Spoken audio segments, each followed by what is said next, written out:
What better way to celebrate our nation's independence than a sunny day in the park?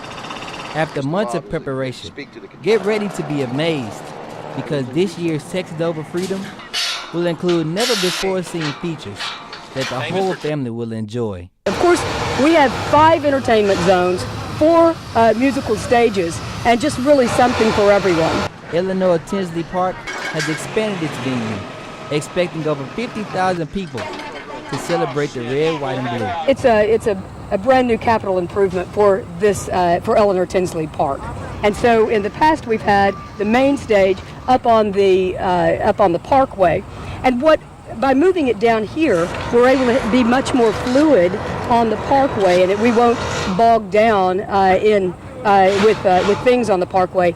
This is the actual main stage where the event will take place, and country singer Jennifer Nettles will be performing on the stage. Although the night is full of entertainment, the main priority for the Houston Fire Department is always safety first. It's going to be a safe show because we have adequate personnel and fire equipment here to ensure that, and plus we put enough planning into this fireworks show to make sure it's going to be safe. Freedom Over Texas begins at 4 p.m. and ends around 10 with a live musical concert and special fireworks spectacular. This is Carlos Mavens, Channel 13's Eyewitness News.